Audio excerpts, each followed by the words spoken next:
Este é o CPUBS Ufologia e hoje trataremos do avião do final da Segunda Guerra Mundial, avião alemão Horten Ho 229.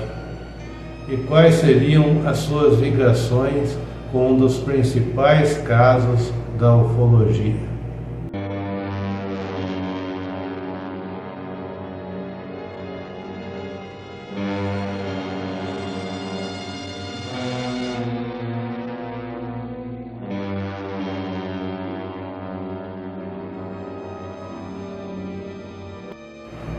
O Horten era um avião do tipo asa voadora, e os primeiros conceitos de aviões do tipo asa voadora já remontam da década de 1910 e 1920. Então, em 1940, esse conceito já não era novo. Inclusive, os próprios irmãos Horten já haviam desenvolvido planadores nessa configuração, do tipo asa voadora. Eles acreditavam muito nesse conceito devido ao baixo arrasto aerodinâmico que esse tipo de aeronave proporcionava. Os irmãos Horten, entre 1943 e 44, eles que eram engenheiros, projetaram o Horten Ho 229. Este seria o primeiro avião do tipo asa voadora com propulsão a jato, e que realizaria o primeiro teste em março também de 1944. Este avião apresentava várias inovações, como tipo materiais compósitos na construção, e também era para atender uma solicitação da Força Aérea Alemã, que eram dos 3.000, ou seja, 1.000 km de carga de bombas, 1.000 km de autonomia, 1.000 km por hora de velocidade. Então era um avião bastante avançado, que foi projetado já no fim da Segunda Guerra Mundial, e que com a derrota dos alemães ele não chegou a entrar em serviço. Embora o projeto do Horten Ho 229 não ter entrado em produção em massa, ele certamente serviu de inspiração para aeronaves futuras, aeronaves essas do tipo asa voadora, e que com certeza serviu de inspiração também para o avião B-2, o bombardeiro americano, com características de aeronave furtiva, ou seja, aviões invisíveis aos radares. Então vocês devem estar se perguntando qual a ligação do Horten com a ufologia. Bom, eu, pela proximidade das datas, que ocorreram os fatos, eu me remeteria ao caso do avistamento do Kenneth Arnold, que no dia 24 de junho de 1947, para quem não conhece a história, Kenneth Arnold avistou, sobrevoando o Monte Rainier em Washington, 9 aeronaves em comum. Essas aeronaves desconhecidas tinham um brilho metálico, refletiam um forte brilho metálico refletindo o sol, tinha um movimento que ele descreveu como pratos, voadores, e tal, e que se deslocavam em alta velocidade. Esse avistamento do Kenneth Arnold abriu a era moderna dos discos voadores, onde esse termo discos voadores ficou muito conhecido na época, foi muito difundido e ficou realmente conhecido como o caso que abriu a era moderna dos discos voadores. Anterior a isso eram os Full Fighters, conhecidos Full Fighters durante a Segunda Guerra Mundial, e alguns avistamentos anteriores de objetos. Mas a era moderna dos discos voadores foi aberta por esse caso do Kenneth Arnold. Mas por que que esse avistamento do Kenneth Arnold teria alguma ligação com o Horten, ou o Horten teria ligação com este caso do Kenneth Arnold. Bom, aí nós temos que analisar aqui, até fiz uma cola aqui que está na tela do computador, o que o Kenneth Arnold descreveu, né? Então primeiro ele descreveu que os objetos estavam a uma distância aproximada entre 24 e 40 quilômetros. Aí eu pensei, 24 e 40 quilômetros é uma distância razoável. Aí eu fui pesquisar se ele estava munido, enquanto pilotava o avião dele, né?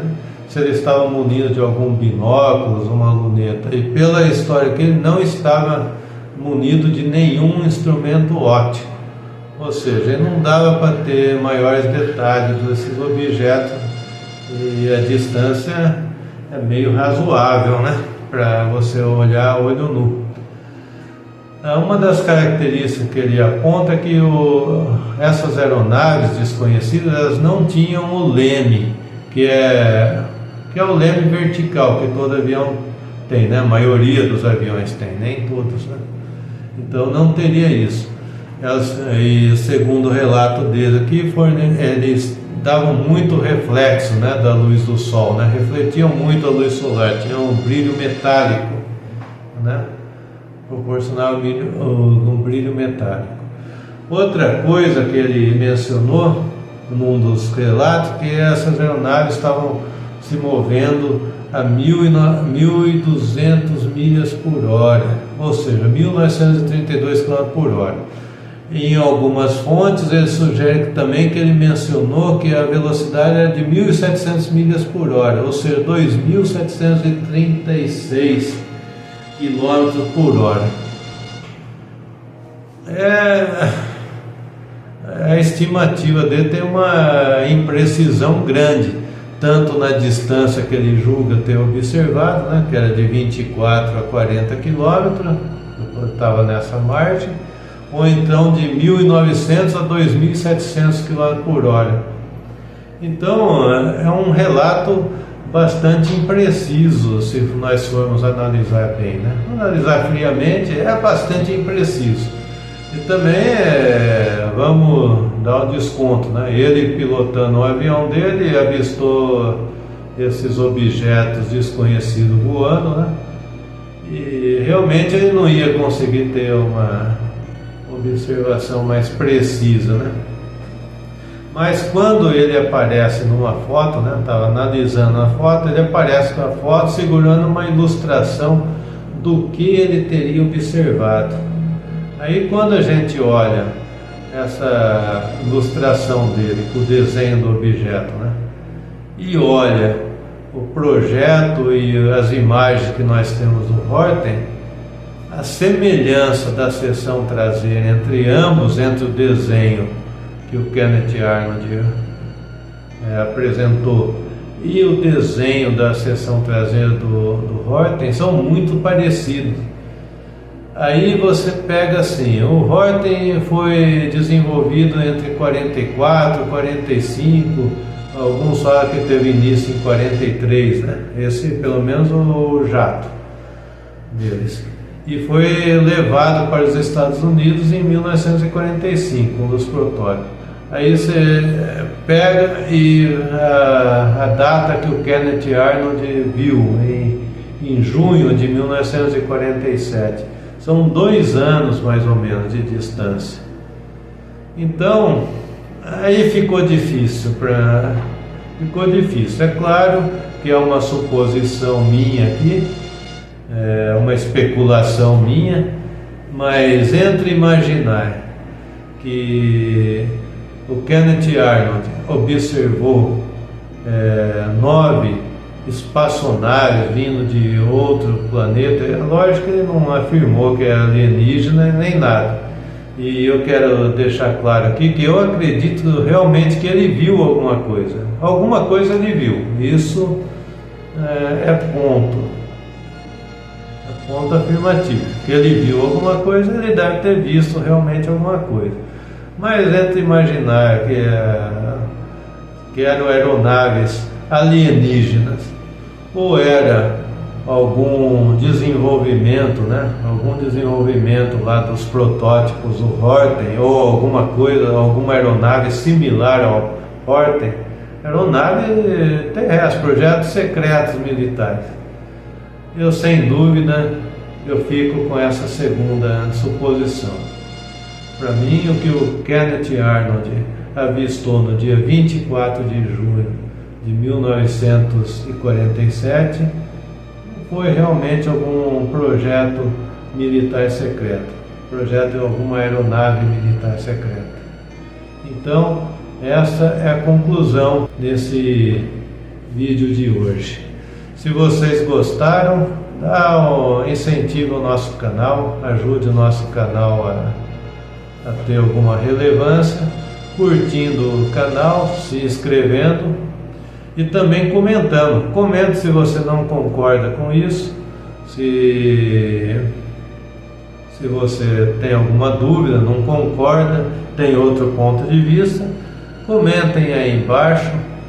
E se você tiver algum relato, algo novo de qualquer outro assunto relacionado à ufologia, mande um e-mail cpubs@hotmail.com, que está aqui debaixo na descrição. Obrigado por assistir o nosso vídeo e até o próximo.